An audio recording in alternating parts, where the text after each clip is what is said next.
Liebe Gemeinde, ich lese den Text unmittelbar im Anschluss an die Worte, die wir schon gehört haben, selig Preisige, und das Wort, dass wir Salz und Licht sind. Da sagt Jesus: Versteht nicht falsch, warum ich gekommen bin. Ich bin nicht gekommen, um das Gesetz oder die Schriften der Propheten abzuschaffen. Im Gegenteil, ich bin gekommen, um sie zu erfüllen. Ich versichere euch, solange der Himmel und die Erde bestehen, wird selbst die kleinste Einzelheit von Gottes Gesetz gültig bleiben, solange bis ihr Zweck erfüllt ist. Wenn ihr also das kleinste Gebot brecht und andere dazu ermuntert, dasselbe zu tun, werdet ihr auch die Geringsten im Himmelreich sein. Dagegen wird jeder, der die Gesetze Gottes befolgt und sie anderen erklärt, im Himmelreich groß sein. Aber ich warne euch, nur wenn eure Gerechtigkeit die der Schriftgelehrten und Pharisäer weit übertrifft, dürft ihr ins Himmelreich hinein. Amen.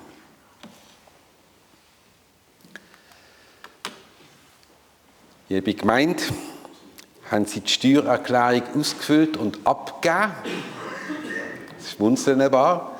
Oder wenigstens wie ich eine Fristerstreckung bekommen? Wenn nicht, kann das teuer werden. Gibt es erst ein bisschen eine Mahnung und so, aber wenn dann jemand konstant nicht zahlt über Jahre, kann das riesige Beträge geben, die man dem Staat schuldet. So ein bisschen persönlicher. Vor 7 Wochen habe ich gerade 2 Bussen bekommen fürs Schnellfahren. Einmal auf dem Weg zum Gottesdienst und einmal auf dem Weg wieder heim vom Gottesdienst. Ich habe Gesetz übertreten. Ich bin die gleiche Strecke gefahren. Es war genau der gleiche Kasten. Wie dumm kann man sein? Ja, nun. Es gibt Gesetze. Es gibt Regelungen, die nötig sind, damit das Zusammenleben überhaupt stattfinden kann. Regeln, wo wir uns alle daran halten müssen. Ohne sie würde es ein riesen Chaos geben.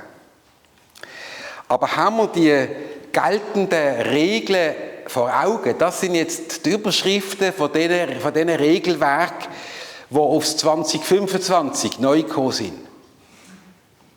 Einige von diesen Sachen werden wir gar nicht genau wissen, was es ist. Aber es kommen laufend neue Regeln zur Geltung und ja, so ist es.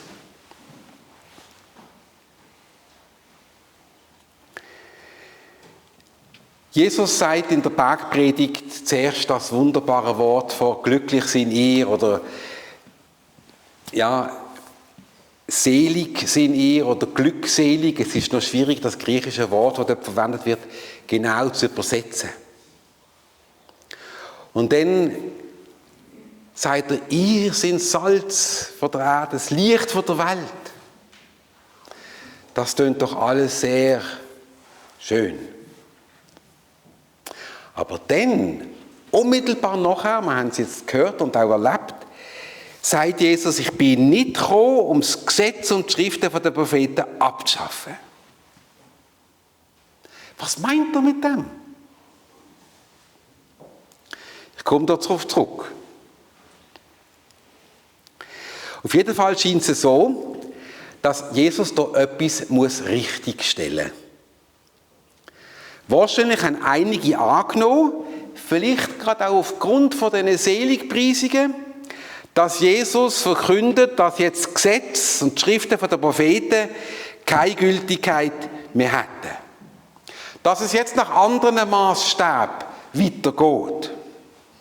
Oder dass Jesus sogar ein neues Gesetz verkündet und sagt, das Alte war und jetzt kommt etwas Neues und das fängt an mit ihm. Gelten also nur noch Barmherzigkeit, nur noch Liebe, Gnade und Großzügigkeit? Sie kennen vielleicht den Spruch vom Kirchenvater Augustinus: Liebe und tue, was du willst. Der Spruch wird dem großen Kirchenlehrer nachgesagt. Hat das Jesus unterschrieben? Nein. Nicht, wenn damit gemeint gewesen wäre, man kann machen, was man will, wenn man es einfach aus einer guten Motivation, aus Liebe und mit Liebe machen will. Gott ist Liebe. Aber nicht die Liebe ist Gott.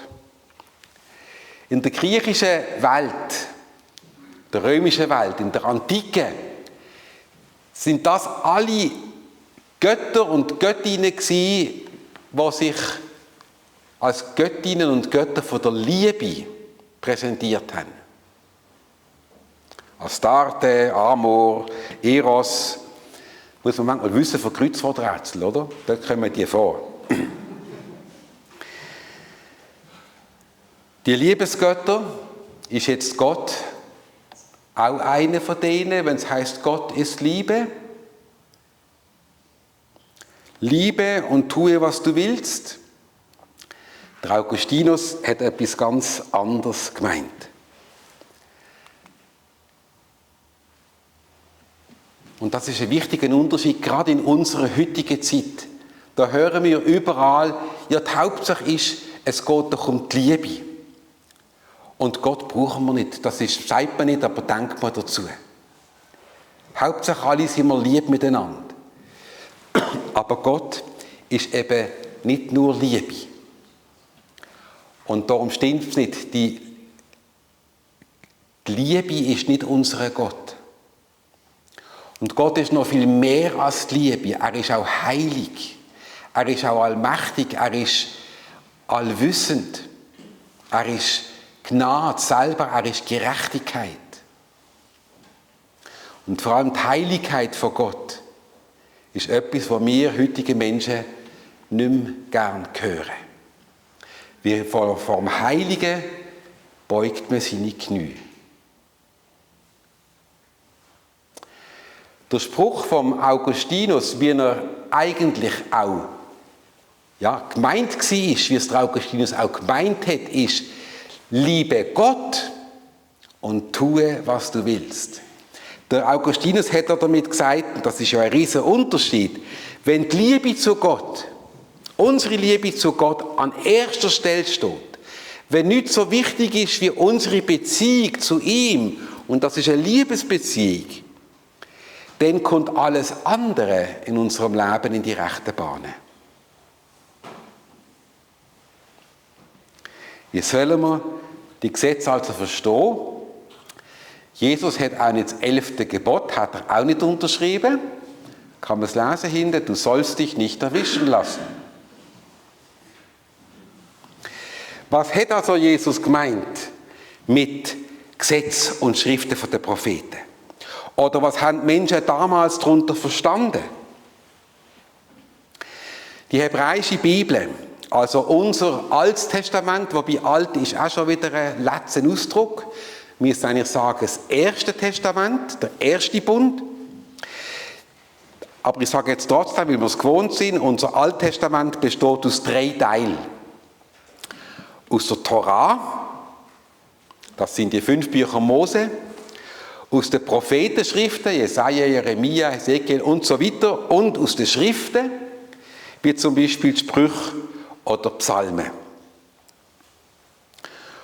Und der Torah haben aber auch können die ganze Bibel, also unser Altes Testament, alle 3 Teile verstehen. Etwas heißt Torah auf Deutsch. Viele, die das übersetzen und sagen, das heißt Gesetz. Und dann können wir uns sagen, ja, Jesus ist ja das Ende vom Gesetz. Er ist ja die Erfüllung vom Gesetz. Aber wir haben dort schon einen Fehler gemacht, die Torah ist nicht Gesetz. Torah meint Lehre, Weisung, Wegweisung. Die 5 Bücher Mose im Speziellen sind im Volk Israel durch den Mose auf dem Berg Sinai gegeben worden. Sie schauen das an als ein göttliches Geschenk. Und die Übergabe von der Torah wird jeweils am Wochenfest, am Shavuot, das entspricht unserem Pfingsten, wo wir der Ausgießung vom Heiligen Geist gedenken, wird das gefeiert. Ich bin einmal in Jerusalem an diesem Wochenfest.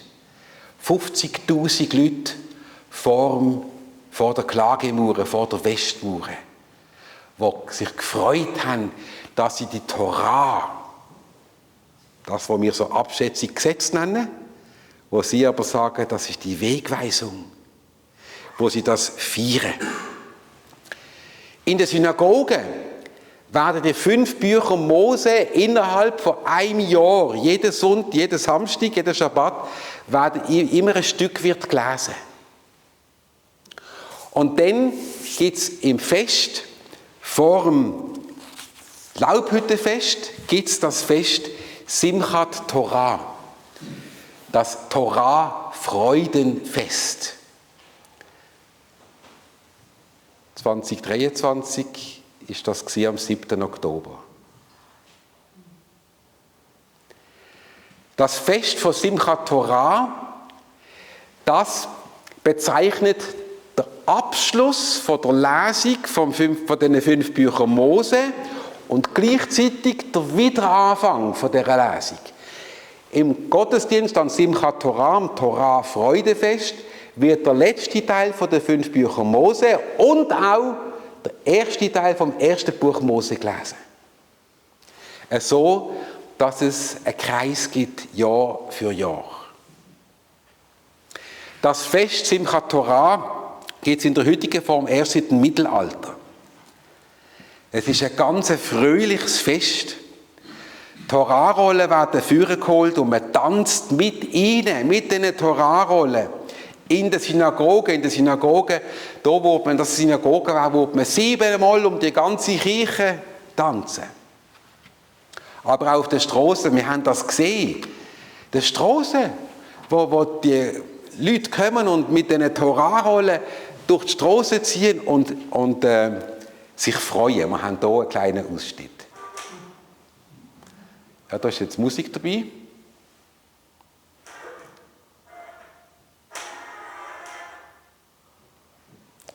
Ja, no, Simin.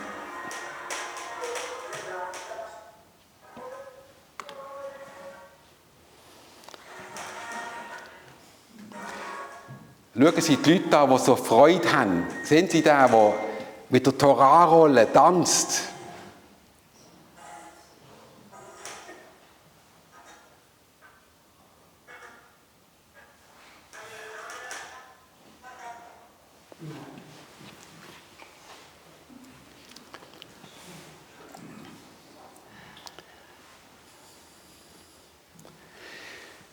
Also ich möchte Ihnen hier einen Eindruck geben von dem, wie die Juden das, was wir Gesetz nennen, verstehen.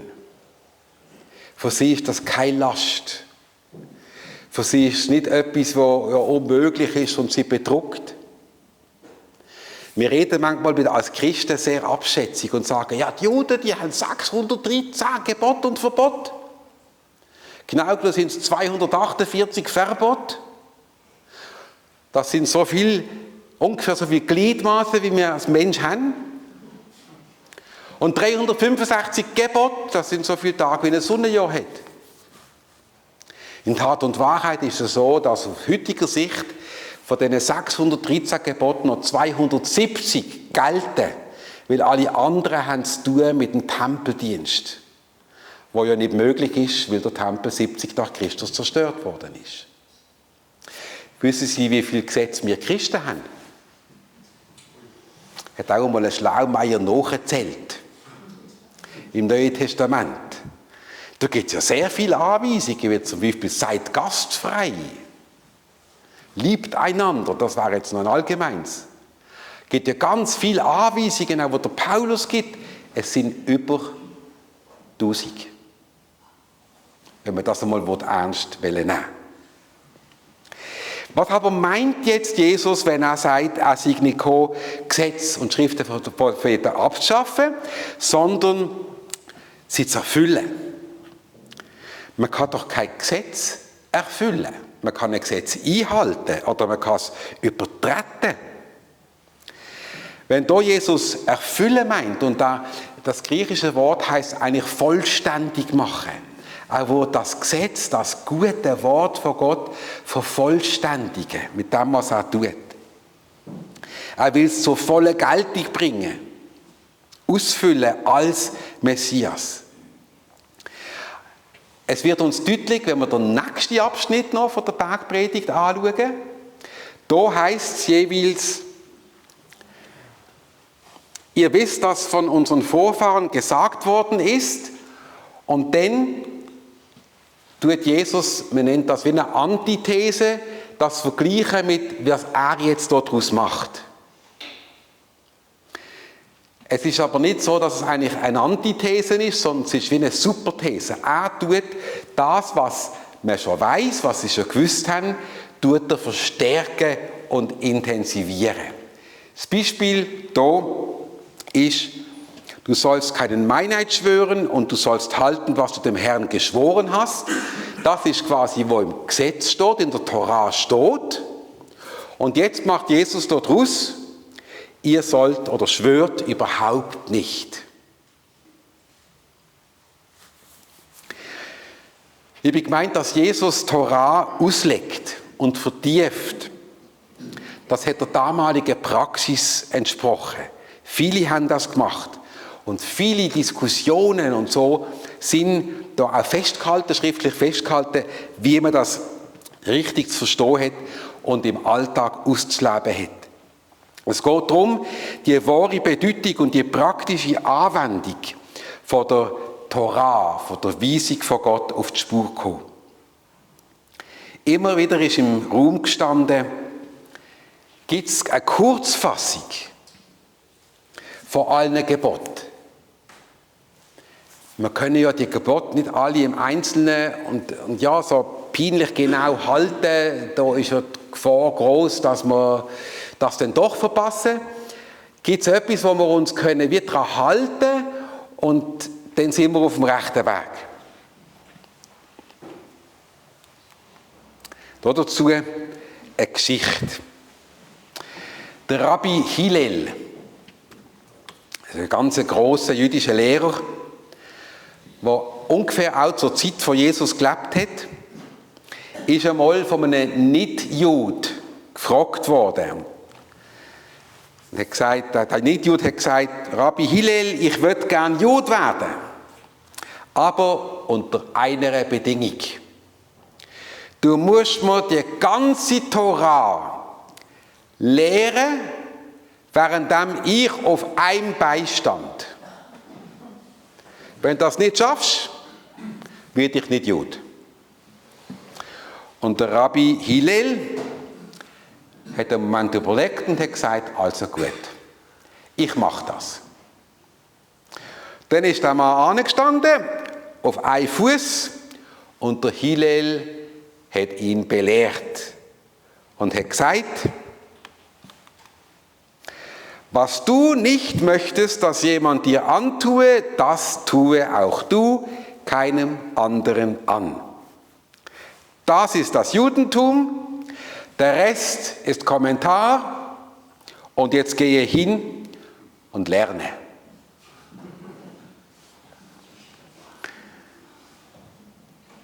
Es heißt, dass der Nicht-Jud gegangen ist, gelernt hat, studiert hat und schließlich ein ganz frommer Jud geworden ist.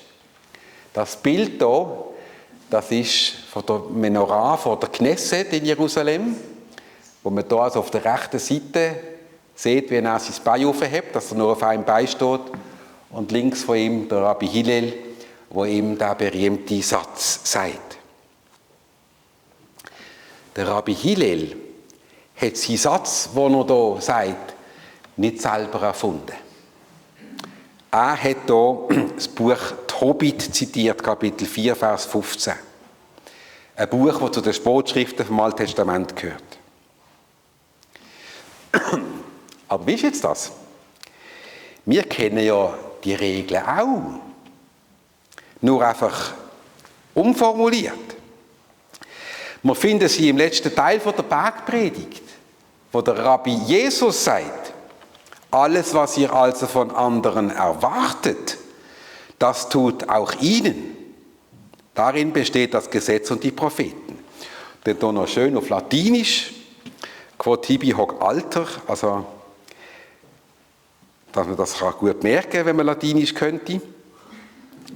Und der Unterschied ist sehr interessant. Der Rabbi Hillel lehrt, dass es wichtig ist, nichts Schlechtes zu tun und dem Mitmenschen nicht schaden. Was du nicht willst, dass man dir tut, füge auch keinem anderen zu. So ist die Kurzform. Wenn ich mich also ganz passiv verhalte, wie heißt es, wer schläft, der sündigt nicht, dann kann ich auch nichts falsch machen. Ich hüte mich also davor, etwas Falsches zu machen, in Fettnäpfchen zu trampen. Und Jesus dreht das um. Und sagt, alles, was ihr von anderen erwartet, das tut auch ihnen. Darin besteht das Gesetz und die Propheten. Jesus, seine Formulierung, ist also etwas, das mich ganz aktiv werden lässt. Ich bin am Suchen und am Schauen, wie geht es meinen Mitmenschen. Versuche mich in sie hineinzuversetzen, mich einzufühlen, ohne übergriffig zu werden, überinterpretieren. Zu erspüren, was der andere erst braucht und dann zu fragen, ob ich ihm das anbieten könnte. Rabbi Hillel, also eine ganz passive Haltung wird da gefördert, Rabbi Jesus ganz aktive Haltung. Aber haben Sie es gemerkt? Darin besteht das Gesetz und die Propheten. Da sagt uns Jesus, was er meint. Und in dem Sinn hat Jesus tatsächlich das Gesetz, die Torah und die Schriften der Propheten erfüllt. Er hat sein Leben gelebt in der liebevollen Hingabe an Gott.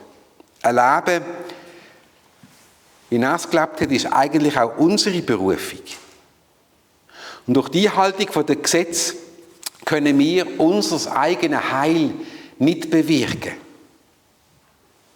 Es ist der Glaube an Jesus, der Messias, unsere Anbindung an ihn, er selber, der uns Heil und ewiges Leben schenkt. So hat es auch der Paulus der Gemeinde in Galatien erklärt. Jesus Christus hat uns freigekauft, damit den Völkern, das sind eben wir, durch ihn der Segen Abrahams zuteil wird und wir so durch den Glauben den verheißenen Geist empfangen. Es ist also unser Glaube, unsere innige Beziehung, unsere Liebesbeziehung zu Jesus, wo uns hilft, das Gesetz und die Propheten, die Torah, einzuhalten. Und jetzt noch zum Vers 20. Aber ich warne euch, sagt Jesus, nur wenn eure Gerechtigkeit die der Schriftgelehrten und Pharisäer weit übertrifft, dürft ihr ins Himmelreich hinein. Das ist ein ernstes Wort und wieder einmal kommen die Schriftgelehrten und Pharisäer eins auf den Deckel. Sie kommen schlechter weg. So scheint's. Liebe Gemeinde, ich glaube, dass gerade die Pharisäer und die Schriftgelehrten, auch wenn Jesus da und dort mit ihnen sie sehr hart dran nimmt, dass die Jesus ganz, ganz besonders am Herzen gelegen sind. Wie sie oder wie Jesus haben die auch Torah als Gottes Wort gelebt. Sie haben es versucht zu erfüllen, sie haben die einzelnen Gesetze noch strenger ausgelegt, um sie ja nicht zu brechen. Und Jesus hat jetzt die Gesetze ja als Messias zur vollen Geltung gebracht. Wenn also Jesus die Pharisäer und die Schriftgelehrten kritisiert und sagt, die Jünger, wir sollen es besser machen als sie, dann legt er damit seinen Finger auf einen ganz wunden Punkt, der auch uns betrifft. Wissen Sie, was das Problem war von den Pharisäern und Schriftgelehrten? Nicht ihre Einstellung, nicht ihr Glaube, nicht ihre Theologie, sondern sie haben sich grösste Mühe gegeben, die Tora wirklich zu befolgen und das Volk entsprechend zu lehren. Aber sie haben es vor allem äußerlich gemacht, in ihrem Verhalten. Sie haben damit eigentlich Gott auf Distanz behalten. Ich erfülle ja alles. Ich mache ja alles, was Gott will, also Gott soll mir nur nicht nachkommen. Ich weiss noch, als ich das erste Mal in Israel war, in Jerusalem, auf der Ben-Yehuda-Straße, hat jemand so ein Wägeli gehabt. So wie ein Mikrowägeli jetzt ausgesehen. Und dort hat es die Lederbändel gegeben, die Tephilim, die Juden sich anlegen, sich um einen Arm binden, zum Betten 3-mal am Tag. Die Orthodoxen. Ich habe dann jemanden gefragt, warum machen die das? Also wir können hingehen und dann hat er einem da die Bändel und das Kästchen um den Arm gewickelt und da 3-mal um den Mittelfinger. Ja, je mehr Leute das Gebot voll befolgen, desto eher kommt der Messias wieder. Es war also ein äußeres Einhalten von einem Gesetz und das kritisiert Jesus. Wenn wir zum Beispiel die 10 Gebote, die ja auch zur Tora gehören, befolgen, weil wir Angst haben, sonst bestraft zu werden, dann ist das ein äußeres Verhalten, ein Kadavergehorsam, ein blinder Gehorsam, ein Gehorsam aus Angst, ohne Beziehungen. Viele Menschen, auch heute, die im Namen nach Christen sind so unterwegs. Wenn man auf den Glauben zu sprechen kommt, wenn man das überhaupt kann, sagen sie, ich führe doch ein anständiges Leben. Tue niemandem etwas zu leid. Ich lüge nicht, ich stehle nicht und ich betrüge nicht. Und sie haben recht. Tatsächlich halten sie sich alles an das. Aber genau so, und das ist das Leiden von Jesus mit den Pharisäern, genau so verpassen sie das Himmelreich. Denn Gott ist nicht wirklich an unserem blinden Gehorsam, am Kadavergehorsam interessiert. Für das hat er uns nicht geschaffen. Wenn er an dem interessiert wäre, hätte er aus uns Marionetten machen, die nicht denken können, die nicht Nein sagen, nur Ja und Amen sagen. Gott wollte, dass er eine Beziehung hat, die von gegenseitiger, freiwilliger Liebe und vertrauendem Glauben prägt ist. Ich komme schon langsam dann zum Schluss.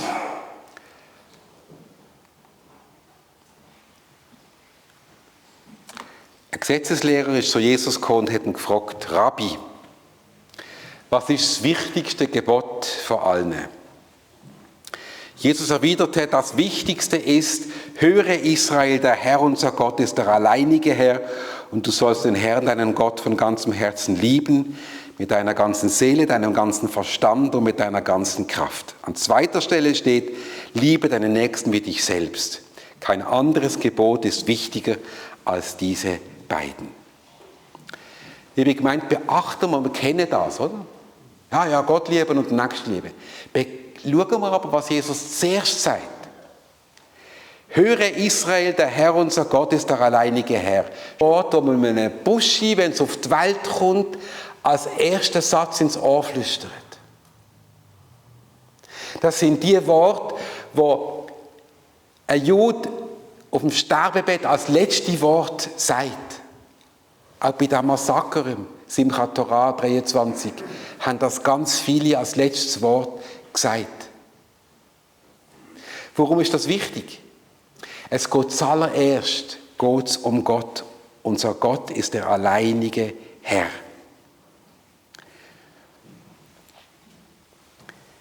Gott muss in unserem Leben an erster Stelle stehen. Nicht du und deine Gesetzeserfüllung und dein rechtschaffene Leben und dein nicht liegen und nicht böse sein. Gott muss an erster Stelle stehen. Dann kommt alles andere ins Lot. Wenn du ihn zuerst liebst, dann hast du genug Liebe für dich selber und für alle anderen. Wenn du Gott aus dem Spiel lässt, die Liebe zu Gott machst und dir deine nächste Liebe willst aus den Fingern saugen, bist du bald am Ende. Dann wird die Welt für dich als ganz etwas Ungerechtes.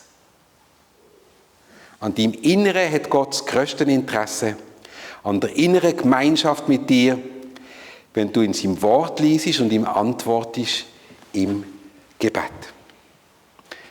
Liebe Gemeinde, nehmen wir doch die herzliche Einladung von Jesus an. Öffnen wir unser Herz, unser Innere und schenken wir es dem dreieinigen Gott unsere ganze Liebe, unser ganzes Vertrauen jeden Tag neu. Dann kommt's gut. Amen.